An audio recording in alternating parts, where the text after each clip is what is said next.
इस वीडियो में हम लोग एक बहुत ही महत्वपूर्ण केस लॉ को डिस्कशन करने वाले हैं जिसका जजमेंट अभी रिसेंटली ही हुआ है। इस केस में आप देखेंगे कि कैसे सेशन कोर्ट, हाई कोर्ट और सुप्रीम कोर्ट तक फैसले बदलते चले गए।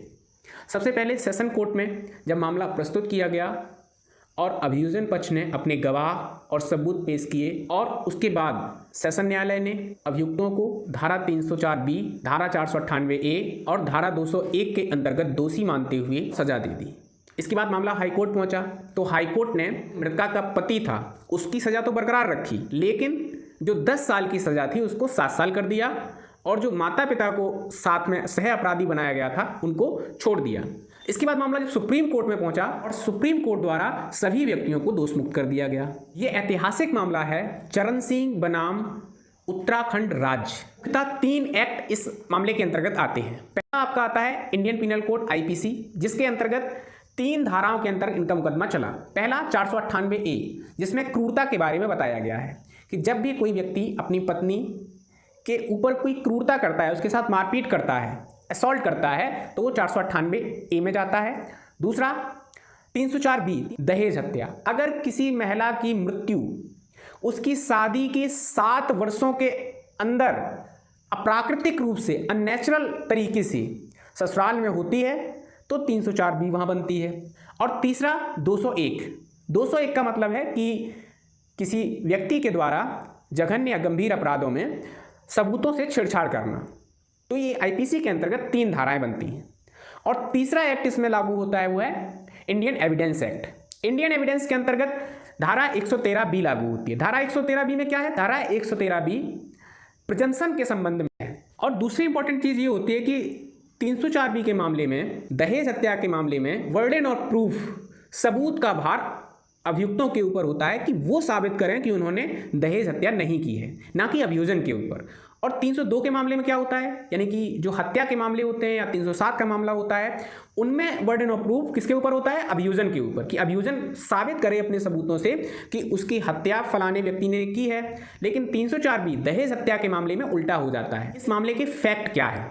चरण सिंह की, जो इस मामले के प्रमुख अभियुक्त हैं, छिल्लो कौर से सन 1993 में शादी होती है। 22 जून सन 1995 को छिल्लो कौर की अपनी ससुराल में ही असामान्य परिस्थितियों में मौत हो जाती है। इसमें मृतका के जो पिता थे, यानी कि जो छिल्लो कौर के पिता थे, उन्होंने 24 जून सन 1995 को एक प्रथम सूचना रिपोर्ट FIR दर्ज कराई। 22 जून को हत्या हुई है और 24 जून को इसकी FIR दर्ज की जा रही है। 2 दिन डिले FIR है। ये FIR 3 लोगों के खिलाफ दाखिल की जाती है। सबसे पहले चरण सिंह, जो छिल्लो कौर के पति थे और वादी मुकदमा के दामाद थे। दूसरे चरण सिंह के भाई गुरमीत। तीसरी चरण सिंह की मां संतो कौर। FIR में इन तीनों लोगों के ऊपर हत्या का आरोप लगाते हुए कहा गया कि इन्होंने न केवल उनकी बेटी की हत्या की, और हत्या किस लिए की? क्योंकि ये लोग उनसे अतिरिक्त दहेज की मांग करते थे और हत्या करने के बाद बॉडी को डिस्पोज भी कर दिया, बिना मृतका के माता पिता को बताए, बिना उसके मायके वालों को सूचना दिए बॉडी को डिस्पोज भी कर दिया। वादी मुकदमा ने अभियुक्तों के ऊपर आरोप लगाया, बेटी की अभियुक्तों द्वारा गला घोंटकर हत्या कर दी गई और हत्या करने के बाद उसके माता पिता को बिना बताए उसका अंतिम संस्कार कर दिया गया। सेशन न्यायालय क्या करता है? तीनों अभियुक्तों को हत्या का दोषी ठहराता है और कठोर दंड देता है। इसके बाद अभियुक्तों द्वारा इसकी अपील की जाती है हाईकोर्ट में। हाईकोर्ट क्या करता है? चरण सिंह के भाई और उसकी मां इस मामले से दोषमुक्त कर देता है और अभियुक्त चरण सिंह को जो 10 साल की सज़ा दी गई थी उससे कम करके 7 साल की सज़ा दे दी जाती है। इसके बाद इसकी सुप्रीम कोर्ट में अपील होती है। सुप्रीम कोर्ट में जो एक्यूज्ड थे, जो अभियुक्त थे, उनके वकील द्वारा तर्क दिया जाता है कि इस मामले में 304B और 498A के अंतर्गत जो अनुमान, यानी कि जो प्रजम्पशन लगाया जा रहा है, उसके लिए पर्याप्त सबूत ही मौजूद नहीं है। प्रजम्पशन क्यों नहीं लगाया जा सकता? कौन सी शर्तें इसकी पूरी नहीं हो रही? इसके संबंध में अभियुक्त के वकील के द्वारा कहा गया कि छिल्लो कौर की मृत्यु से पूर्व क्रूरता और हैरासमेंट के सबूत नहीं है। उनके द्वारा एक और प्रमुख तथ्य न्यायालय में पेश किया गया, वो यह था कि इसमें एक मुख्य गवाह थे जिसने सर्वप्रथम उस घटना की सूचना दी थी, उसको भी न्यायालय में पेश नहीं किया गया। वहीं दूसरी ओर राज्य की तरफ से इस पर जोरदार बहस करते हुए कहा गया कि मामला असामान्य परिस्थितियों का है और 2 वर्ष के अंदर ही एक युवा महिला को उसके ससुराली जनों द्वारा असामान्य परिस्थितियों में अननेचुरल डेथ है और उसके घर वालों को इसकी सूचना दिए बिना ही उसका अंतिम संस्कार क्रिमिनेशन कर दिया गया। इसके साथ साथ अभियोजन पक्ष से लगातार दहेज की मांग की जा रही थी, जिससे साबित होता है कि अभियुक्तों द्वारा दहेज की मांग की गई। जब दहेज नहीं दिया गया तो उसकी हत्या करके क्रिमिनेशन कर दिया गया।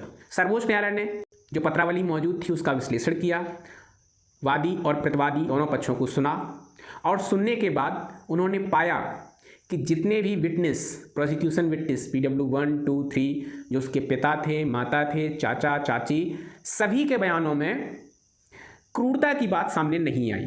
यानी कि 498A साबित नहीं हो रहा है। किसी में नहीं कहा गया कि उसकी जो मृतका है उसको मृत्यु से पहले उसके साथ कोई मारपीट हुई हो, किसी ने नहीं कहा। तो 498A साबित नहीं हो रहा। लेकिन दहेज मांगने के सबूत थे। दहेज मांगने की बात सभी गवाहों द्वारा कही गई थी, लेकिन अदालत ने मृत्यु से ठीक पहले उत्पीड़न के सबूत से अस्वीकार कर दिया, जो 304B के अनुमान के लिए बहुत महत्वपूर्ण साक्ष्य है। इसके साथ साथ अदालत ने अभियोजन की असंगतियों को भी बताते हुए कहा कि इस मामले में महत्वपूर्ण गवाह, जैसे कि जो सूचना देने वाला था, जिसने थाने में सूचना दी थी, जो वादी था, उसको जिसने सूचना दी थी, उस व्यक्ति को ना पेश करना, ये भी अभियोजन पक्ष का फॉल्ट है।